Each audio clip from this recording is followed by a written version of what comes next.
So yan dito, brake ka lang, bitaw-bitaw lang ng brake yan, yung mga ganyan traffic. Oo. So yan, pagbigyan mo lang yan. Pag marunong ka magbigay, hindi ka na mababangga. Laging ganun lang, ha? Sige. Wala namang masama magbigay, no? Huwag na yung umiinit pa yung pakiramdam nyo pag nababagala kayo sa harapan nyo, no? Kalmado lang dapat.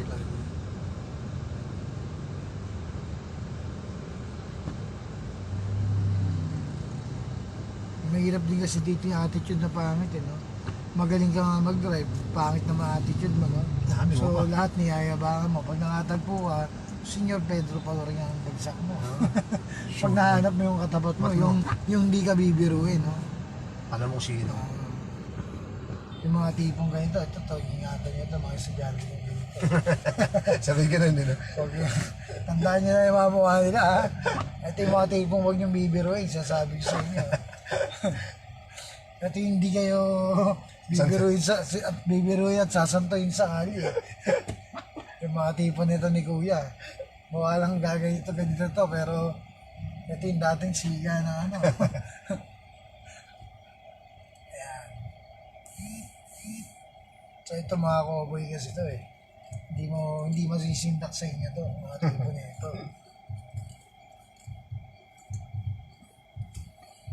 Kaya nga sabi ko, huwag kayo magdadala ng mga karga-karga rito kasi baka talagang, ikaw, pag nakita mo naman yung, kung may dala ako hapon, tapos yung ginawa nung, yung kulot na tinubuhan ng buhok na kalbo.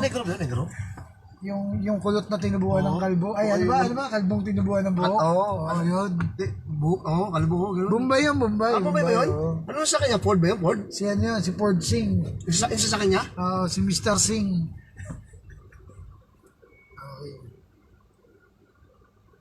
Naka-pick up lang no? Oo. Pero marami may yabang sa pick up, mga naka-pick up, totoo yun. Alam mo sino, no? Wait, malaki sa akin, no? Wait, naka 4x4, no? Pero kung naka-pick up ka rin, boss, isa ka rin doon. Hindi, Anong hindi? May yabang ka talaga rin kasi nakita mo yun, sarap tapakan nun eh. Tayong ganun. Pero nasa attitude yun eh. Attitude talaga yun. Sa disiplina. Pwede ka naman magyabang pero yung mababa ka pa ng bintana. Huwag na. Huwag mo nang gawin yun, huwag niyong mamanahin yung gano'n. Dahil unang-una, yun ang mga unang umaharap kay Senyor Pedro kadalasan, mga ganong attitude. Grabe pala dito, no? At least alam mo na. Ano to? Sige ka pang. Ano to? Anong Binakayan to. binakaya? Sige ka pang. Sali ka ron. Yan. Sali ka dyan sa gera. Paano ka matututo, boss, kung di ka susubok yan? Kahit sabihin mo yung 4 na oras ka ng driver, maglilima. Okay lang yan. Wala sa wala sa haba ng yan. Nasa baba ng pag-aaral yan, hindi. Sa nagtuturo yan eh. Binakayan pala to. Ito pala yan. Di ba ito yung mga driver, di ba dati ang mga driver eh. Kasi Isang taon na parang di pa rin naunawaan yung driving, tama? Ngayon, ilang oras lang, boss? Tatlo lang? 4 na oras.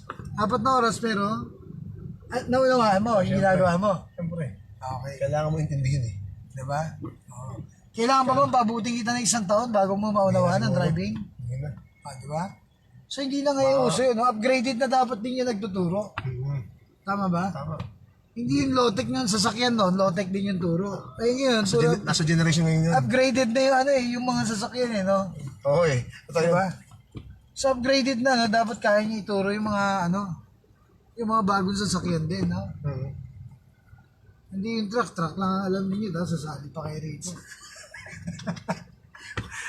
Parang nanggugulo lang eh. Nakikigulo pa kayo rito. Di ba, budget ng truck, di ba? Kasi yung padakboy yung mga truck niyo eh.